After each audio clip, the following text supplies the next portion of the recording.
Hello everyone, welcome back to our channel. तो ये जो आज की वीडियो है, ये कल जो वीडियो मैंने आपको दी थी पार्ट 1, उसी का आज ये एक्सटेंशन वीडियो है पार्ट 2। इस वीडियो में मैं कंप्यूटर एप्लीकेशंस के बारे में जो मैंने आपको पार्ट 1 में बताया हुआ है उसके बारे में आगे फर्दर कंटिन्यू करूँगी। जिन लोगों ने कल की वीडियो नहीं देखी हुई है वो अभी उस पहली वाली वीडियो को पहले देखो, उसके बाद नेक्स्ट आगे इस वीडियो को ज्वाइन करो। और जिन लोगों ने वो देख ली हुई है वो इस वीडियो को लास्ट एंड तक देखो और चैनल को सब्सक्राइब करो अगर आप फर्स्ट टाइमर हो हमारे चैनल पे। हमारा चैनल आपको कंटिन्यूसली वीडियोस प्रोवाइड कर रहा है आपके एग्जाम प्रिपरेशन के लिए, आपके जॉब्स के लिए। तो प्लीज़ चैनल को सब्सक्राइब करो और बेल आइकन को दबा दो ताकि आपको नेक्स्ट वीडियोज़ की भी अपडेट मिलते जाएँ। तो स्टार्ट करते हैं हम अपने जो पार्ट 2 है इस वीडियो का। हमारी आज की वीडियो का फर्स्ट क्वेश्चन है, what are system utilities. System utilities क्या होती हैं? सिस्टम यूटिलिटी सॉफ्टवेयर्स जो होते हैं वो हमें चाहिए होते हैं कंप्यूटर की मेंटेनेंस के लिए, काफ़ी ज़रूरी होते हैं। ये जो सिस्टम यूटिलिटीज़ होती हैं ये सपोर्ट करने में और एनहांस करने में काम आती हैं, किसको, प्रोग्राम्स को या फिर डेटा जो कंप्यूटर का होता है उसको सपोर्ट और एनहांस करने के काम आती है। जो नेक्स्ट क्वेश्चन है 52nd क्वेश्चन, वो है व्हाट आर प्रोग्रामिंग लैंग्वेजेस। तो प्रोग्रामिंग लैंग्वेजेस क्या होती हैं? ये बेसिकली अगर मैं बात करूँ तो ये सेट ऑफ वोकेबलरी इनकी अलग होती है, इनके ग्रामेटिकल रूल्स अलग होते हैं, इनका कंप्यूटेशन अलग होता है, इनके जो कंप्यूटर के टास्क्स होते हैं वो अलग होते हैं। ये जो प्रोग्रामिंग लैंग्वेजेस होती हैं ये डिफरेंट टाइप्स की होती हैं। इनका जो अगर मैं बात करूँ तो ये कुछ ये होती हैं यूज़र फ्रेंडली लैंग्वेजेस होती हैं, कुछ कंप्यूटर फ्रेंडली लैंग्वेजेस होती हैं। कंप्यूटर जो होता है वो बेसिकली बाइनरी डिजिट्स में समझता है, 0 और 1 में लैंग्वेज में वो कंफर्टेबल होता है। और जो अगर मैं प्रोग्रामर की बात करूँ तो वो इंग्लिश लाइक लैंग्वेजेस में कंफर्टेबल होता है।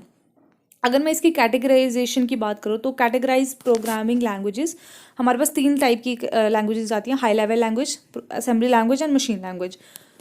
तो नेक्स्ट क्वेश्चन इसी से जनरेट हो जाता है, हाई लेवल लैंग्वेजेस क्या होती हैं? हाई लेवल लैंग्वेजेस जो होती हैं वो हम इसको यूज़र फ्रेंडली कह सकते हैं, हम इसको प्रोग्रामर फ्रेंडली कह सकते हैं। क्यों? क्योंकि ये जो लैंग्वेजेस होती हैं ये प्रोग्रामर के लिए अंडरस्टैंडेबल होती है, प्रोग्रामर इसको ईजिली समझ सकता है। बट जो कंप्यूटर है उसके लिए डिफ़िकल्ट हो जाता है इन लैंग्वेजेस को कंपाइल करना, इन लैंग्वेजेस को डिकोड करना। नेक्स्ट अगर मैं बात करूँ इनकी एग्जांपल्स की तो हाई लेवल लैंग्वेजेस की एग्जांपल आ जाती है COBOL, BASIC, FORTRAN, C plus plus, Java. High level languages जो होती हैं बेसिकली इंग्लिश की तरह ही होती हैं। इंग्लिश कंप्यूटर के लिए समझना मुश्किल है बट प्रोग्रामर इसको समझ सकता है। उसके बाद 55th क्वेश्चन है हमारे पास, what is an assembly language. Assembly language क्या होती है? ये क्या होता है, मीडियम होता है मशीन लैंग्वेज का और हाई लेवल लैंग्वेज के बीच की लैंग्वेज। ये सिमिलर ही होती है एक टाइप की मशीन लैंग्वेज में, क्योंकि प्रोग्रामर जो है इसमें नंबर्स ऐड कर देता है। कंप्यूटर के लिए नंबर्स समझना ईजी है as compare to English language को। तो प्रोग्रामर क्या होता है असेंबली लैंग्वेज में नंबर्स ऐड कर देता है ताकि वो कंप्यूटर के लिए ईजी हो जाए समझना। नेक्स्ट क्वेश्चन पे अगर हम आ जाते हैं, what is a machine language. Machine language simply मैंने बता दिया आपको, मशीन लैंग्वेज जो होती है वो कंप्यूटर की अंडरस्टैंडेबल होती है, प्रोग्रामर के लिए इसको समझना मुश्किल होता है बट जो कंप्यूटर है वो इसको ईजिली समझ सकता है। मशीन लैंग्वेज जो होती है उसमें सिर्फ नंबर्स होते हैं, बाइनरी डिजिट्स होंगे। हर एक सीपीयू का एक अपना यूनिक मशीन लैंग्वेज होता है। तो इसमें जो लैंग्वेज होती है वो बाइनरी डिजिट्स में होती है या तो बिट्स एंड बाइट्स में होती है। नेक्स्ट क्वेश्चन है, what is a translator software. Translator software क्या होता है? ट्रांसलेटर सॉफ्टवेयर क्या करता है, एक पूरे प्रोग्राम को कन्वर्ट करता है हाई लेवल लैंग्वेज को या असेंबली लैंग्वेज को in the form of computer understandable language, मतलब मशीन लैंग्वेज में। तो ट्रांसलेटर सॉफ्टवेयर का क्या काम है कि assembly language, high level language को किस में कन्वर्ट करना, मशीन लैंग्वेज में। अगर मैं ट्रांसलेटर सॉफ्टवेयर की कैटेगराइजेशन की बात करूँ तो हमारे पास 3 टाइप की इसकी कैटेगराइजेशन आ जाती है, असेंबलर, कंपाइलर एंड इंटरप्रेटर। तो सबसे पहले हम नेक्स्ट क्वेश्चन पे जाते हैं 59th, what is N assembler. Assembler क्या चीज़ है? तो असेंबलर भी एक ट्रांसलेटर सॉफ्टवेयर ही है। ये क्या करता है, इसका मेन फंक्शन क्या, अगर मैं बात करूँ तो इसकी मेन फंक्शनिंग है कि ये असेंबली लैंग्वेज को कन्वर्ट करता है मशीन लैंग्वेज में।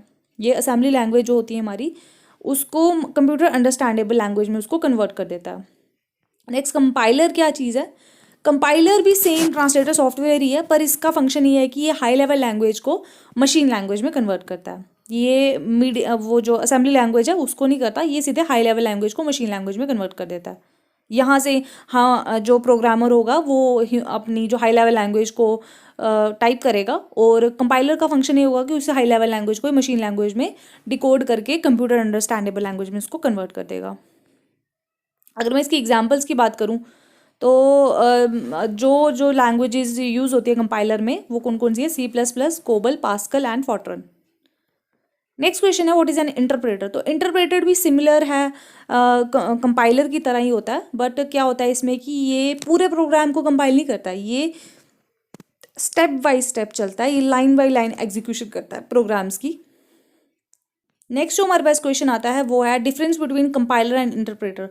कंपाइलर भी मशीन लैंग्वेज में कन्वर्ट करता है हाई लेवल लैंग्वेज को, और इंटरप्रेटर का भी सेम फंक्शन है कि वो हाई लेवल लैंग्वेज को मशीन लैंग्वेज में कन्वर्ट कर देता है। बट अब इन दोनों में डिफरेंस क्या है? ये डिफरेंस यही है कि कंपाइलर जो होता है वो क्या करता है, कोड को पूरा जो प्रोग्राम है उसको कन्वर्ट कर देता है मशीन लैंग्वेज में। बट जो इंटरप्रेटर की अगर मैं बात करूँ तो वो क्या करता है, डिकोड करता है line by line. Interpreter line by line उसको डिकोड करता है मशीन लैंग्वेज में। What is a linker? Linker क्या चीज़ है? लिंकर का क्या काम है कि ये सेवरल ऑब्जेक्ट मॉड्यूल्स को सिंगल एग्जीक्यूटेबल प्रोग्राम में लिंक कर देता है। डिफरेंट डिफरेंट जो ऑब्जेक्ट मॉड्यूल्स होते हैं उनको एक सिंगल एग्जीक्यूटेबल प्रोग्राम में कन्वर्ट कर देते हैं, और जो कंपाइल्ड या फिर लिंक्ड प्रोग्राम्स होते हैं उनको क्या बोलते हैं? Executable code. Next 64th question है what is a loader. Loader क्या है? तो लोडर सॉफ्टवेयर जो होता है वो यूज़ होता है लोड करने की और रीलोकेट करने के लिए किसको? The executable program in the main memory में। तो लोडर का मेन काम क्या है कि ये स्टोरेज स्पेस प्रोवाइड करता है प्रोग्राम को कि वो मेन मेमोरी में फंक्शन करने के लिए उसको एनफ स्पेस मिल जाए। नेक्स्ट क्वेश्चन है what is an application software. तो एप्लीकेशन सॉफ्टवेयर क्या होते हैं? ये एप्लीकेशन सॉफ्टवेयर यूज़र फ्रेंडली होते हैं, यूज़र इनको यूज़ करता है for accomplishing a specific task in application software. तो एप्लीकेशन सॉफ्टवेयर में क्या होता है, आपको अगर मैं एग्जांपल्स की बात करूँ, एग्जांपल के थ्रू आई थिंक आप बेटर समझ पाओगे एप्लीकेशन सॉफ्टवेयर क्या क्या होते हैं। तो application software MS word, Photoshop, Tally, MS Excel, Autodesk, AutoCAD etcetera, ये क्या है हमारे एप्लीकेशन सॉफ्टवेयर्स। नेक्स्ट है व्हाट इज़ अ शेयरवेयर।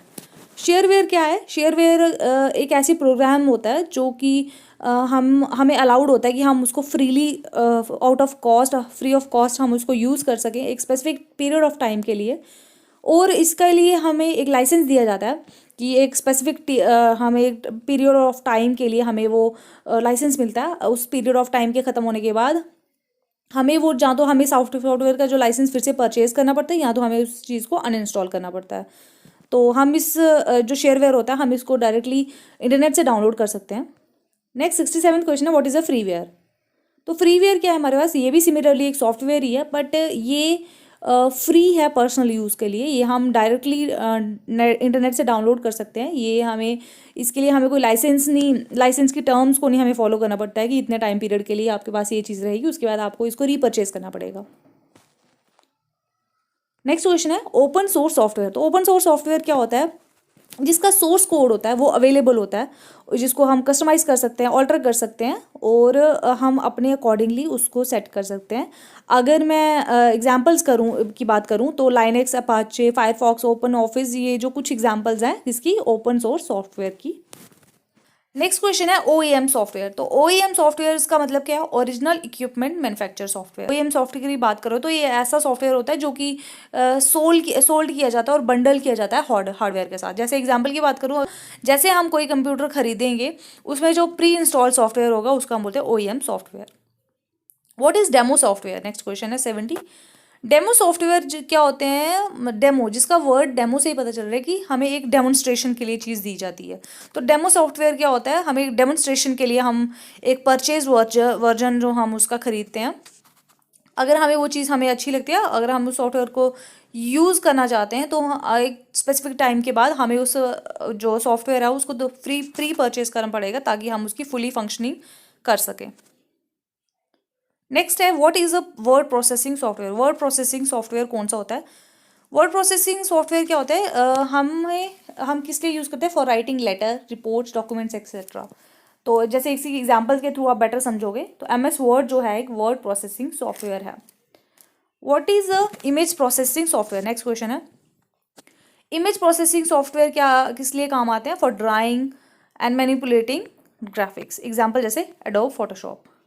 तो एडोब फोटोशॉप क्या है हमारा, इमेज प्रोसेसिंग सॉफ्टवेयर। आपको एग्जाम में ऐसे भी क्वेश्चन आ सकता है कि एडोब फोटोशॉप कौन सा सॉफ्टवेयर है, आपको एग्जाम्पल्स में आ जाएगा application software, image processing software, different different और भी कुछ आ जाएगा, तो आपको उसको टिक क्या करना है, image processing software. Next 73rd question है, what is a spreadsheet software. Spreadsheet software क्या है, नाम से स्प्रेडशीट है, तो आपको यहाँ पे बिना कुछ देखे MS एक्सेल को टिक कर देना है। क्यों, क्योंकि स्प्रेडशीट सॉफ्टवेयर वो सॉफ्टवेयर होते हैं जो कि हमें हेल्प करते हैं टू क्रिएट बजट टेबल्स। हमें अगर टेबल कुछ क्रिएट करना है, ऑफिस वर्क में कुछ ऐसे टेबल्स की क्रिएशन करनी है, बजट क्रिएट करना है, तो हमें स्प्रेडशीट सॉफ्टवेयर चाहिए जो कि है MS एक्सेल। नेक्स्ट क्वेश्चन है, what is a web browser software. Web browser software क्या होते हैं। वेब ब्राउजर सॉफ्टवेयर ऐसे सॉफ्टवेयर होते हैं जिससे हम वर्ल्ड वाइड वेब को एक्सेस कर सकते हैं टू सर्च। हमें अपने डॉक्यूमेंट सर्च करने हैं, साउंड सर्च करने हैं, इमेजेस एक्सेट्रा, कुछ भी हमें सर्च करना है, तो हम वो एक्सेस देते हैं, और उन एक्सेस देने वाली ऐप्स को उन सॉफ्टवेयर्स को हम क्या बोलते हैं, वेब ब्राउजर सॉफ्टवेयर। अगर एग्जांपल के थ्रू आप बेटर समझ सकते हो तो मैंने आपको एग्जांपल्स भी यहाँ पे दी हुई हैं, जैसे इंटरनेट एक्सप्लोरर हो गया, नेटस्केप हो गया, कम्युनिकेटर हो गया, क्रोम हो गया, ठीक है। तो ये हमारे क्या है, web browser softwares. Next question है 75th, what is geographic information system. Geographic information system क्या होता है, ये ऐसा सिस्टम होता है जो कि क्या करता है, डिफरेंट लोकेशंस की, डिफरेंट एरियाज के मैप्स, उनकी इमेजेस, उनका डेटा, वो सारा कलेक्ट करके स्टोर करता है। जैसे एग्जांपल है ArcGIS। नेक्स्ट 76 क्वेश्चन है, name the application software package having WordPress, spreadsheet and presentation software. तो आपको एग्जांपल्स देनी है ऐसे एप्लीकेशन सॉफ्टवेयर पैकेजेस की जिसमें वर्ड प्रोसेसर होता है, स्प्रेडशीट होती है और प्रेजेंटेशन सॉफ्टवेयर होता है। तो इसकी एग्जांपल की अगर मैं बात करूँ तो जैसे MS ऑफिस, गूगल डॉक्स, फिर Sun Open Office, Apple iWork, इसमें इन सारे ये जो एग्जांपल्स हैं इनमें सब में ये चीज़ें प्रेजेंट होती हैं।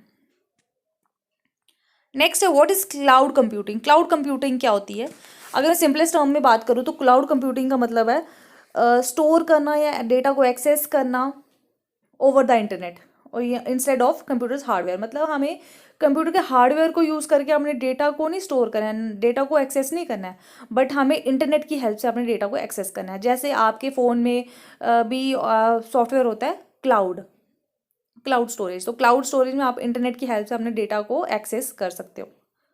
नेक्स्ट क्वेश्चन है, what is an operating system. तो ऑपरेटिंग सिस्टम क्या होता है, ऑपरेटिंग सिस्टम होता है एक सॉफ्टवेयर ही होता है एक टाइप का, जिसकी हेल्प से क्या होता है, एक इंटरफेस क्रिएट होता है between computer hardware and application programs या फिर यूजर्स।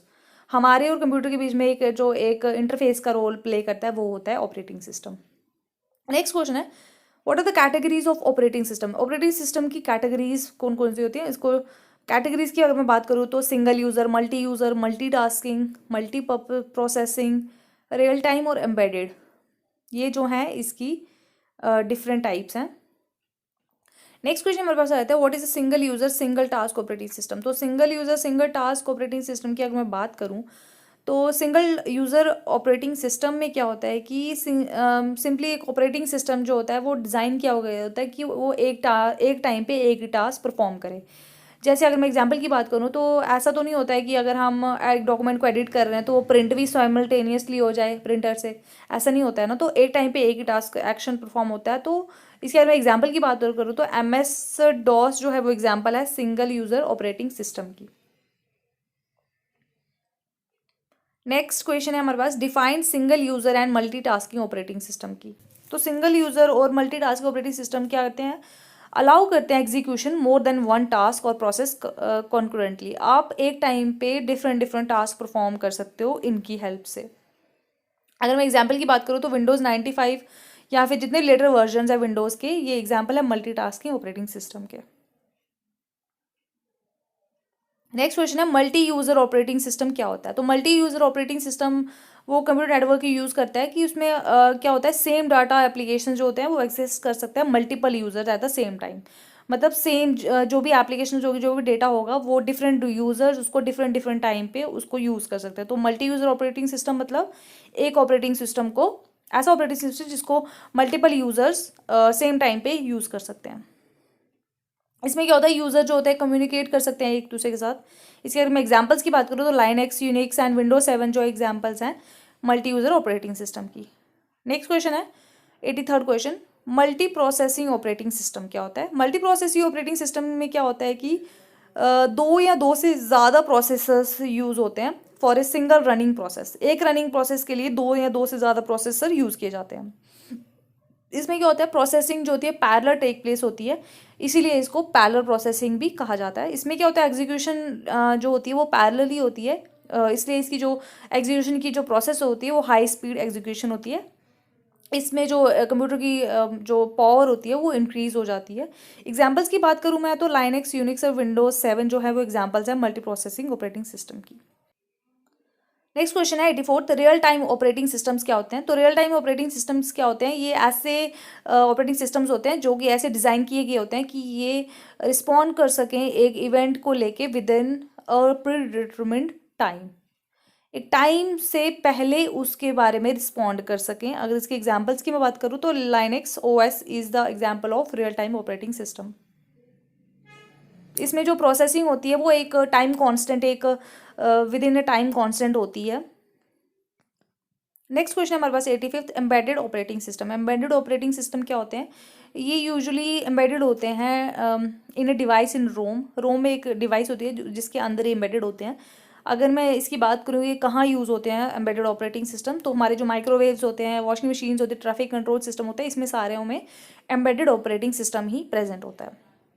नेक्स्ट क्वेश्चन है what is process management. Process management क्या होती है, इसको हम इसमें क्या इंक्लूड होता है। तो प्रोसेस मैनेजमेंट में क्या क्या इंक्लूड होता है, हैंडलिंग, शेड्यूलिंग प्रोसेस का, process synchronization, communication and deadlock situation, ये सारे किसमें आते हैं, प्रोसेस मैनेजमेंट का ही पार्ट है। नेक्स्ट क्वेश्चन है what is CPU scheduler. CPU scheduler क्या है, तो सीपीयू शेड्यूलर का क्या काम है, ये असाइन करता है प्रोसेसर को डिफरेंट डिफरेंट प्रोसेसेस, तो सो दैट क्या होता है, प्रोसेस जो है वो बड़ी देर तक रुकी ना रहे। सीपीयू शेड्यूलर का क्या काम है कि इसको असाइन प्रोसेसर को उसका टास्क असाइन कर देना, ताकि जो भी हम फंक्शन कर रहे हैं, जो भी हम प्रोसेस कर रहे हैं, तो वो बड़ी देर तक रुकी न रहे। उसके बाद अगर हम शेड्यूलिंग की बात करें तो शेड्यूलिंग भी दो टाइप की आ जाती है। शेड्यूलिंग नॉन प्रीएम्प्टिव भी हो सकती है और शेड्यूलिंग जो है वो प्रीएम्प्टिव भी हो सकती है। नेक्स्ट है व्हाट इज एफसीएफएस। एफसीएफएस का मतलब है first come first serve. First come first serve का मतलब है मतलब इसमें क्यू का प्रोसेस नहीं होगा, जो जो प्रोसेस पहले आती जाएगी उसको सॉल्व करने के बाद नेक्स्ट एग्जीक्यूशन होगी। ऐसा नहीं कि लास्ट की एग्जीक्यूशन पहले हो जाएंगी और पहले की ऐसे स्टैंडर्ड पड़ी रहेंगी। Next question 89, what is SJF. Next question 89 हमारे पास, what is SJF scheduling. SJF scheduling क्या है, ये ऐसी प्रोसेस है जिसमें क्या होता है कि जो लीस्ट सीपीयू टाइम है वो उसको सबसे पहले अलोकेट किया जाता है। एसजेएफ शेड्यूलिंग में क्या होता है, ये नॉन प्रीएम्प्टिव होती है। इसका जो ड्रॉबैक है एक शेड्यूलिंग का ये यही है कि पास सीपीयू के पास ज़्यादा टाइम है, वो उसको ज़्यादा देर तक वेट करना पड़ता है। नेक्स्ट क्वेश्चन 91 हमारे पास है what is memory management. Memory management हमारे पास क्या है, इसका मतलब है कि memory allocation, deallocation, reallocation of free block and memory protection and sharing, ये सारे किसमें आते हैं, मेमोरी मैनेजमेंट में। नेक्स्ट क्वेश्चन है give some examples of operating system. Operating system की वेरियस एग्जांपल्स, मैंने आपको इस वीडियो में आपको काफ़ी एग्जांपल दे दिए अभी तक, तो आपको लर्न भी हो गई होंगी, बट फिर भी मैं बता देती हूँ। MS DOS, Windows XP, Unix, Linux, Mac OS, ये कुछ एग्जांपल्स है किसकी, ऑपरेटिंग सिस्टम्स की। नेक्स्ट क्वेश्चन है व्हाट इज बैंडविड्थ। बैंडविड्थ आपने वर्ड सुना होगा, आप इंटरनेट स्पीड में आप सुनते हो बैंडविड्थ में, तो बैंडविड्थ का क्या, कितना अमाउंट ऑफ डेटा ट्रांसफर हो सकता है through the communication medium in a fix amount of time, एक स्पेसिफिक टाइम पीरियड के बीच में कितना अमाउंट ऑफ डेटा ट्रांसफर हो सकता है। तो बैंडविड्थ को मेजर करने का यूनिट क्या है, hertz, HZ। Next 94th question है व्हाट इज मॉडम। मॉडम क्या होता है, both modular and D modular, ठीक है। मॉडुलर और डी मॉडुलर क्या होता है कि during the time of data communication के टाइम पे क्या होता है, मॉडम अटैच कर दिया जाता है कंप्यूटर से, जिससे क्या होता है सेंडर और रिसीवर की साइड से बोथ डेटा जो है वो कलेक्ट हो सकता है। नेक्स्ट क्वेश्चन है what are various network types. Different network types कौन कौन से आते हैं, लैन आ जाता है, मैन आता है, वैन आता है। LAN local area network, MAN metropolitan area network, and वैन कौन सा आता है, wide area network. What are the common LAN topologies. Different जो कॉमन हमारी लैन टोपोलॉजीज आती है वो कौन कौन सी है, बस टोपोलॉजी, स्टार, रिंग, ये कौन सी आती है, LAN topologies. What is a bridge segment, ये क्या कहते हैं, ब्रिज का फंक्शनिंग क्या है कि ये इसका काम है कि दो लैंड सेगमेंट्स को आपस में कनेक्ट करना और फॉरवर्ड करना करेक्ट फ्रेम थ्रू दूसरे सेगमेंट्स को। नेक्स्ट 98 क्वेश्चन है what is a wireless network. Wireless network क्या होता है, तो वायरलेस नेटवर्क क्या होता है कि इसमें जो कंप्यूटर नेटवर्क्स होते हैं वो बिना वायर के कनेक्ट होते हैं। बिना वायर के कैसे कन्वर्ट हो सकते हैं? With the help of Bluetooth, wireless LAN, wireless वैन, इसकी जो डिफरेंट डिफरेंट कैटेगरीज हैं वो भी हैं, उसी के थ्रू ये कनेक्ट हो सकता है। नेक्स्ट क्वेश्चन है, what are twisted pair cables? Twisted pair cables कौन कौन सी होती है? एक तो ट्विस्टेड पेयर केबल्स में क्या होता है, इसमें 4 pair of twisted copper wires होती हैं, जिसकी अगर मैं एग्जाम्पल की बात करूं तो STP and UTP are 2 kinds of twisted pair cables. ठीक है, नेक्स्ट लास्ट क्वेश्चन है इस वीडियो का, व्हाट आर कोएक्सियल केबल्स? तो कोएक्सियल केबल्स कौन सी होती हैं जिसमें क्या होता है कि एक इनर कंडक्टर प्रेजेंट होता है उन केबल्स में, जो कि ट्रांसमिट करता है इलेक्ट्रिक सिग्नल्स को to an outer conductor as a ground. क्या होता है, ऑप्टिकल फाइबर जो हमारे पास आती है वो ट्रांसमिट करती हैं जो लार्ज डिस्टेंसेस पे। ये क्या करते हैं, जो कोएक्सियल केबल्स होती हैं ये यूज़ करते हैं लाइट सिग्नल्स को। तो ये था हमारी आज की वीडियो के बारे में। हमने टॉपिक डिस्कस करना स्टार्ट किए थे नॉलेज ऑफ कंप्यूटर एप्लीकेशंस के बारे में।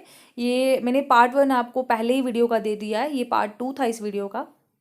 तो प्लीज़ चैनल को सब्सक्राइब करो। हम अपनी तरफ से पूरी मेहनत कर रहे हैं कि आपके जो डाउट्स हैं, आपके जो कंसेप्ट्स हैं वो क्लियर हो जाएं। आप भी चैनल को सब्सक्राइब कर दो और बेल आइकन को दबा दो, ताकि आपको नेक्स्ट जॉब के या नेक्स्ट कंटेंट रिलेटेड वीडियोज़ के भी अपडेट्स मिलते जाएँ। Thank you everyone.